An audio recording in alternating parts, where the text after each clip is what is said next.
मायभूमी ही जन्मभूमी ही कर्मभूमी अमुची महवंदनीय अति प्राणप्रिय ही माय मराठी अमुची मायभूमी ही जन्मभूमी ही कर्मभूमी अमुची महवंदनीय अति प्राणप्रिय ही माय मराठी अमुची हा आमचा आहे बाणा ही अमुची आहे बोली अस्मानी झळके भव्य पताका भगव्या हजरी पटक्याची राष्ट्रभूमी ही जन्मभूमी ही कर्मभूमी अमुची महवंदनीय अति प्राणप्रिय ही माय मराठी अमुची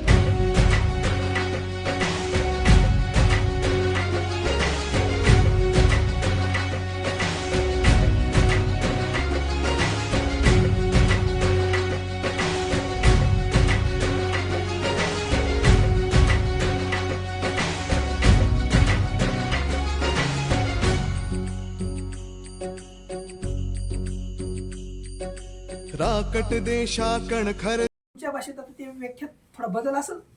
शुद्ध कसे बोलावे, शुद्ध कसे लिहावे, ह्या ज्या नियमास त्याला व्याकरण म्हणतात. भाषा कीर्तनकार जरी झालो असेल परंतु भाषा इतकी महत्वाची. अहो ज्ञानोबराय सारख्या संतांनी एक ओवी वापरली. माझा मराठीचा बोल कौतुकू परी अमृतातेही पैगू जिंकू. अमृताते पैगा जिंकू ऐसे अक्षरी रसिकू मिळवी. ज्ञानोबरायांची होय काय म्हणतात ज्ञानोबराय, माझा मराठीचा बोल कौतुक म्हणजे शब्द वाटू धन जन लोक. शब्द भाषा हे आपण पाहिलेलं पाहिजे. आता गावोगावी महाराष्ट्रात हे आज कुठे तुम्ही बघितलंय का, त्यांचेच मुलं दुसऱ्यांच्या शाळेमध्ये अमेरिकेला कोण बाहेर कोण कुठं कुठं शिकत असता, पण त्यांनी जर इकडं आपल्या मराठी भाषेला जर प्राधान्य दिलं तर आज आपली भाषा उच्च लेवलला जाईल. आणि मी तर असं म्हणतो सर, इथून पुढं ज्या विद्यार्थ्याला मराठी या विषयाला जास्त मार्क असतील त्याला उच्च देऊन त्याला उच्च नोकरी प्राप्त झाली पाहिजे. आणि ती नोकरी प्राप्त झाल्याच्या नंतर आपला भाषेचा आपला गौरव तिथं होईल अशी कल्पना आहे. आणि ती ओवी सांगितली तुम्हाला ज्ञानोबरांची, माझा मराठीचा बोल कौतुक परी अमृताते पैंजा जिंकू. ज्ञानोबराय म्हणतात मी पैज लावीन की अमृतापेक्षाही आमची भाषा निर्मळ आहे. असं आपण प्रत्येकाने. आणि महाराज आजकाल ती परिस्थिती राहिली नाही. तुमच्या गुरुवारांची आज सकाळीच एक आम्ही दरवेळेस अशी छोटी क्लिप बनत असतो. ही ओवी शिकवतानाच सांगितलं होतं, आपल्याला किती अभिमान पाहिजे, किती ज्ञानोबराय त्या भाषेचा अभिमानी. संस्कृत विषय आहे की तुम्हाला नाही ना, बरं मराठी विषय आहेच. परंतु मराठीचा पेपर असल्याच्या नंतर आपण ज्यावेळेस प्रश्न क्रमांक 1 लिहित असतो ते आकडे आपण कसे टाकीत असतो, काही बहुतांशी इंग्रजीमध्येच टाकतात, मराठीमध्ये टाकत नाही. याच्यावरून कळतं ज्यावेळेस मराठीचा पेपर आहे त्यावेळेस मराठीत नाव, त्याचे अंक क्रमांक हे टाकले पाहिजे.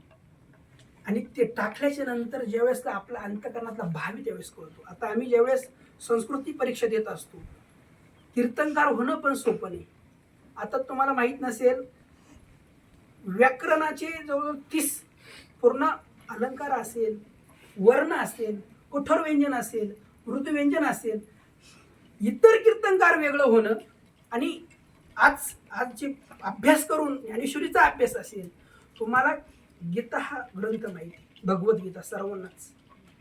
तर भगवद्गीता हा ग्रंथ तुम्हाला वाचण्या करण्याकरता तुम्हाला मराठीचं व्याकरण तयार असावं लागेल. व्याकरण जर तयार असलं तरच तुम्हाला त्याची संहिता घ्यावा. या 15 वाद्य तर प्रत्येक शाळेत घेतात ना. व्याकरण तुम्ही त्याची संधी आली पाहिजे, त्याला अन्वय अर्थ करता आला पाहिजे. आता तुम्ही जे व्याकरण शिकताय, आता मी सर 10वीला असताना मला सगळं आठवते. अलंकार, उपमेय, उपमान म्हणजे मी पूर्ण अभ्यास केलाय. परंतु तुम्ही आता याच्याकडे जर दुर्लक्ष केलं, या भाषेविषयी मराठी भाषेकडे दुर्लक्ष केलं तर मग उपयोग होणार नाही. प्रत्येकाने आता मला माहित होतं तिकडे कीर्तन करायला कशाला व्याकरण लागतं, कशाला काय लागतं, परंतु व्याकरण 20 मार्काची परीक्षा पास झाल्यानंतरच, आणि ते व्याकरण म्हणजे तुम्हाला कठोर व्यंजन, कचड तप, गजड तप, अनुनासिक व्यंजन, गयन नम, 13 स्वर, वर्ण, अक्षर पूर्ण अभ्यास करून इथपर्यंत यावं लागतं. आणि तेव्हा तो अभंगाचा अर्थ, एखादे काव्य वाचायचे, पुस्तक वाचून वाक्य लावण्याचा अर्थ काय, का आपली भाषा. आजकाल बघा तुम्ही, आपल्या गावात नाही एवढे, पण बाहेर ठिकाणी गेलात तर इंग्रजीमध्ये पाठी असते. इथंच आपल्याला आपल्या भाषेचा गौरव कळतो ना. कोणताही व्यवसाय करत असताना आपण मराठीत नाव टाकलं पाहिजे. आपण आपली भाषा जपली पाहिजे. जपल्याच्या नंतरच काहीतर आपल्याला आपल्यामध्ये पुण्य कमवता येईल. ज्ञानोबरायांची भाषा जपली पाहिजे. भाषा बोलत असताना नियमाने बोललं पाहिजे. आणि शाळेत असताना तर व्याकरण ही गोष्ट अत्यंत महत्वाची. प्रत्येकाच्यात व्याकरण आहे, इंग्रजीमध्ये व्याकरण असतं, परंतु मराठी ही विषय. आणि अनेक संतांचे ग्रंथांचे, महाराज अनेक संतांनी ग्रंथांचं मंथन करून भगवंताचं नाम सिद्ध केलंय. भगवंताचं नाम सारे हे जपलं पाहिजे.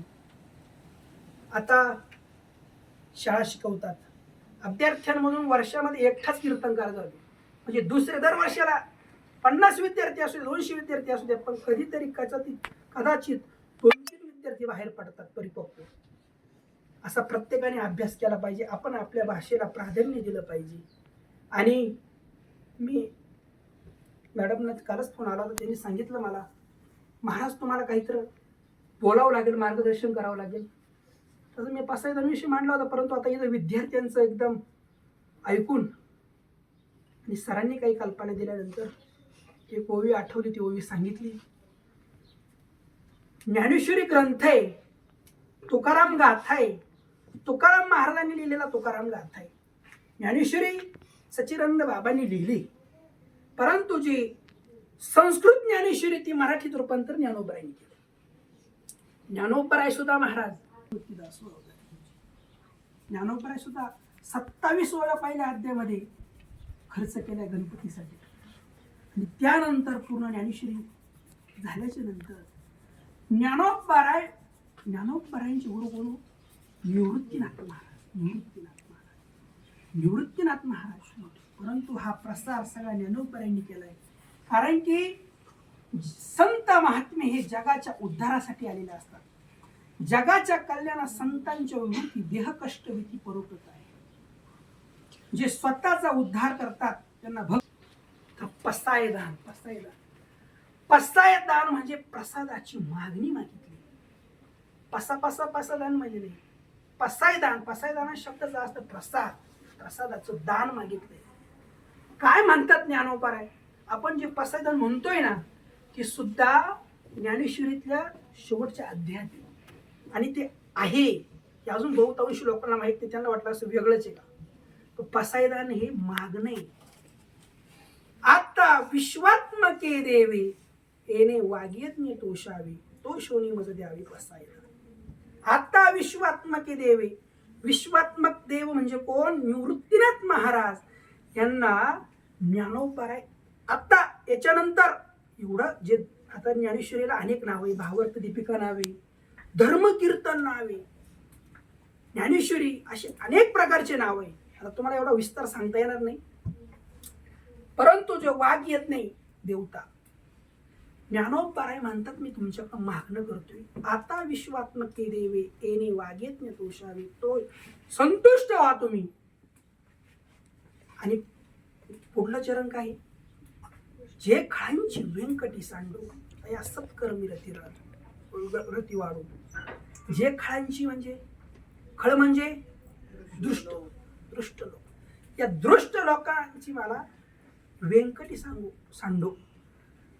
म्हणजे खळ म्हणजे दृष्ट, ते दुष्ट माणूस आहे त्याच्या पाला खळपणा जाओ, असा भरपूर विस्तार येतात सांगितलं गेलं. परंतु आता शाळा आहे, तुम्हाला शिक्षण महत्वाचं आहे. अनेक बोलता येईल, मी बोलल प्रवचनातून कीर्तनातून, तुम्ही असतात.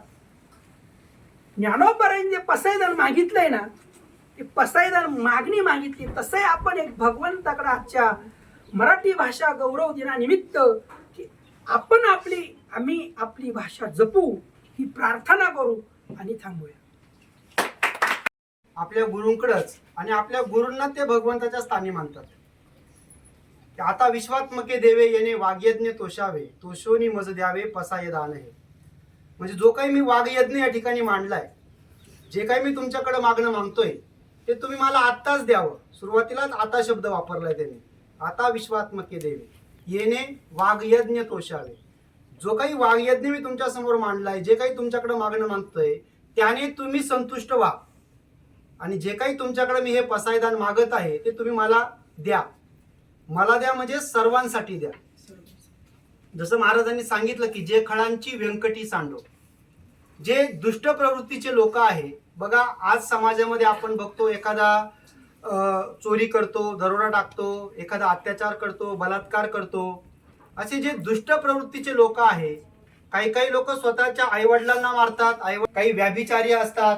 तर असे जे काही दुष्ट प्रवृत्तीचे लोक आहे त्यांच्यासाठी माऊली काय मागणं परंतु तरी उदार अंतकरण असलेले माऊली काय म्हणतात, जे खळांची व्यंकटी सांडो, त्याच्या मनामध्ये जो काही दुष्टपणा आहे तो सांडू दे, तो नष्ट होऊ दे. आणि पुढे काय म्हणतात, जे खळांची व्यंकटी सांडो तया सत्कर्मी रती वाढ. त्याच्या मनामध्ये सुद्धा सत्कर्म येऊ दे, त्याच्या मनामध्ये सुद्धा चांगले विचार येऊ दे. एवढं दिव्य मागणं कोण मागू शकतं. म्हणजे आई आपल्या लेकरासाठी आपलं सर्वस्व अर्पण करत असते, आपल्या लेकरासाठी वाटेल ते करते. बघा एखादी गाय चरायला रानामध्ये जाते आणि संध्याकाळ होत आली, सूर्यास्त झाला की तिला ओढ लागते आपल्या वासराची. आणि म्हणून ती जसं तो त्या गायीचा मालक असेल, तो जसं त्या गायीला आपल्या घराकडे न्यायला येईल तशी ती गाय पटपट पटपट पावलं टाकत आपल्या वासराच्या दिशेने येत राहते. तसं ज्ञानेश्वरांना सुद्धा माऊली म्हटलंय. आपण आईला माऊली म्हणतो, तसं आईच्या ठिकाणी असलेले माऊली ज्ञानेश्वर आहे म्हणून त्यांना माऊली म्हटलं जातं. म्हणजे या संत परंपरेमध्ये जर आपण बघितलं तर एक मात्र संत आहे ज्यांना माऊली म्हटलं जातं, आणि ते म्हणजे संत ज्ञानेश्वर महाराज. आणि म्हणूनच ते सर्वांसाठी मागणं मानतात की जे खळांची व्यंकटी सांडो तया सत्कर्मी रती वाढो, भूता परस्परे पडो मैत्र जीवाचे. ज्या भूतलावर असणारे सर्व, फक्त माणसंच नाही, प्राणी पशु पक्षी कीटक सगळे, या सर्वांमध्ये मैत्रीची भावना निर्माण होईल. आणि जर मैत्रीची भावना झाली तर कोणामध्ये लढाई होईल का, कोणामध्ये युद्ध होईल का, काहीच राहणार नाही. जर प्रत्येकामध्ये मैत्रीची भावना निर्माण झाली तर निश्चितपणाने सर्व आपलेपणाने वागतील, एकपणाने वागतील. आणि त्यांच्यामधला जो काही खळ आहे, जो काही दुष्ट प्रवृत्ती आहे ती निघून जाईल आणि ते एकत्रपणाने आनंदाने नांदतील, असं महाराजांनी आपल्याला निश्चितपणे या ठिकाणी सांगितलं. म्हणून या संतांचे जे वचन आहे ते आपल्यासाठी खूप महत्वाचे आहे. संतांचं एक एक वचन, एक एक अभंग आपल्या जीवनाला नवा आकार देत असतं. आणि म्हणून हे संतांचं चरित्र, त्यांचे अभंग आपल्या जीवनामध्ये खूप महत्वाचे असतात. बघा मराठी भाषा का महत्वाची आहे. आपण इंग्रजी माध्यमात शिक्षण घेतो, आपण CBSE बोर्डामध्ये शिक्षण घेतो, ICSE बोर्डामध्ये शिक्षण घेतो. त्यामध्ये शिक्षण घेणाऱ्या एखाद्या त्याला 6 म्हणजेच कळत नाही. तो म्हणतो इंग्रजीमध्ये सांग. त्याला म्हटलं 72 लिही, तो म्हणतो म्हणजे किती, मग 72, मग त्याला लिहिता येतं. म्हणजे आपण शिक्षण घेत चाललोय, परंतु आपली जी मूळ भाषा आहे, मातृभाषा आहे, तिला आपण किती जपतो याचा विचार करणं गरजेचं आहे. बघा आपण दैनंदिन जीवनामध्ये ज्या वेळेस घरामध्ये जगतो, वागतो, त्यावेळेस सुद्धा नकळतपणाने आपल्या बोलण्यामध्ये कितीतरी नकळत इंग्रजी शब्द येतात, बरोबर ना. कितीतरी शब्द आहे. जर त्या शब्दाला पर्यायी शब्द आपण मराठी वापरला तर आत्ताचेच मराठी जगणारे माणसं सुद्धा काय म्हणतील, म्हणजे काय. जर शुद्ध मराठी शब्द आपण वापरला, आता मोबाईलला काय म्हटलं जातं, भ्रमणध्वनी म्हणतो, बरोबर. घरामध्ये आहे आणि आपले वडील आले म्हटलं की बाळा माझा भ्रमणध्वनी आण, आपण काय म्हणू, हे भ्रमिष्ट झाले वाटतं, हे काय बोलताय का, आपल्याला काही कळत नाही. म्हणून जे शुद्ध मराठी शब्द आहे त्याचा वापर आपल्या जीवनामध्ये महत्वाचा आहे. बघा आता संत शांतीब्रह्म एकनाथ महाराज सार्थ श्री एकनाथी भागवत त्यांनी लिहिलंय. मग ते एकनाथी भागवत लिहिताना ते काय म्हणतात, संस्कृत भाषा देवे केली. मग प्राकृत काय चोरापासून आली. जर संस्कृत भाषा देवांनी निर्माण केली, ती संस्कृत भाषा देवांची आहे, मग प्राकृत भाषा काय चोरांची आहे का. असा एक खळबळजनक प्रश्न एकनाथ महाराज समोर बसलेल्या त्या श्रोत्यांना करतात. मग प्राकृत सुद्धा आमच्यासाठी महत्वाची आहे आणि म्हणून माऊली ज्ञानेश्वरांनी सुद्धा जी ज्ञानेश्वरी व्यवहार कोश निर्माण केला. ज्या काही परकीय सत्ता होत्या त्यांचे शब्द आपल्या भाषेमध्ये असतील तर ते शब्द का संतांना पाया मिळाला. माऊली ज्ञानेश्वर शिवरायांच्या आधी होऊन गेले 12व्या शतकामध्ये. माऊली ज्ञानेश्वरांनी हा सगळा पाया रचला आणि त्यावर कळस बांधण्याचं काम तुकोबारायांनी केलं. त्यांनी गाथा रचली. पुढे जाऊन संत एकनाथ महाराज झाले, संत नामदेव महाराज झाले. या सगळ्यांनी आपापल्या परीनं भाषेचं शुद्धी करायचं काम केलं. नंतर बघा आपल्या भगूरच्या असणारे स्वातंत्र्यवीर सावरकर यांनी सुद्धा असंख्य शब्द मराठी भाषेला, मराठी भाषेचे मूळ शब्द दिले. आपण ऑफिस म्हणतो, ऑफिसला कार्यालय शब्द सावरकरांनी दिला, पौर शब्द सावरकरांनी दिला. असे असंख्य शब्द, परकीय भाषेचे शब्द दूर करून आपल्या भाषेचे शब्द आपल्या दैनंदिन वापरामध्ये असले पाहिजे हा उदात्त हेतू ठेवून या सर्वांनी आपलं कार्य केलेलं आहे. आणि म्हणून आपली भाषा आपल्याला जगणं गरजेचं आहे, आपण सांभाळणं गरजेचं आहे. बघा आपल्या घरामधली आपली टीव्ही आहे, ती टीव्ही आपण किती सांभाळून ठेवतो, तिला 8 दिवसांनी 10 दिवसांनी फडकं मारतो, स्वच्छ ठेवतो, पुसून ठेवतो. तशी आपली मराठी भाषा सुद्धा जपायचं काम, जबाबदारी आपली आहे. आणि म्हणून जेव्हा आपण आपल्या भाषेची जपणूक करू, आपल्या भाषेचं संवर्धन करू, तेव्हा निश्चितपणाने आपली भाषा अधिक कौतुक करण्याचं काम आपल्या महाराष्ट्राने केलं. आणि म्हणून जसं महाराजांनी सांगितलं की माऊली ज्ञानेश्वर म्हणतात की माझ्या मराठीची बोलू कौतुके परी अमृतातेही पैजा जिंके. म्हणजे अमृतात पेक्षाही श्रेष्ठ आमची मराठी भाषा आहे. आणि म्हणून अशा मराठी भाषेच्या चरणी आणि ही मराठी भाषा वाढवणारे अनेक ऋषीमुनी असतील, संत असतील, अनेक आकार घेऊ असा एक संकल्प आपण या ठिकाणी करूया आणि कुसुमाग्रजांच्याही चरणी आपण विनम्र अभिवादन करूया. आपल्यामध्ये या ठिकाणी हरिभक्त परायण अभिषेक महाराज आले. त्यांनी आपल्या सर्वांना अनमोल असं मार्गदर्शन केलं. मराठी भाषेचं महत्त्व त्यांनी आपल्या सर्वांना सांगितलं. त्याबद्दल मी सर्वप्रथम विद्यालयाच्या वतीनं त्यांचा मनापासून आभार व्यक्त करतो की आमच्या फक्त एका फोनवरती आपण या ठिकाणी आलात, आमच्या शब्दाला आपण मान दिला आणि या ठिकाणी आलात, आमचा छोटेखानी सन्मानही आपण स्वीकारला आणि अनमोल असं वचन तुम्ही आमच्या सर्व विद्यार्थ्यांना दिलं. त्याबद्दल विद्यालयाच्या वतीने मी आपलं नम्रपूर्वक आभार व्यक्त करतो. तसेच आपल्या मुख्याध्यापिका शिंदे मॅडम यांनी हा सर्व कार्यक्रम या ठिकाणी आयोजित करण्यासाठी आपल्या सर्वांना मार्गदर्शन केलं आणि आपले सर्व सहकारी शिक्षक त्यांनी सुद्धा हा कार्यक्रम यशस्वी होण्यासाठी प्रयत्न केले. आपले शिक्षक, शिक्षकेतर कर्मचारी आणि ज्यांच्याशिवाय हा कार्यक्रम होऊ शकत नाही असे तुम्ही सर्व लाडके विद्यार्थी, तुमच्या सर्वांचे मी विद्यालयाच्या वतीने या ठिकाणी आभार व्यक्त करतो आणि मंचाच्या वतीनं हा कार्यक्रम या ठिकाणी संपन्न झाला असं मी जाहीर करतो.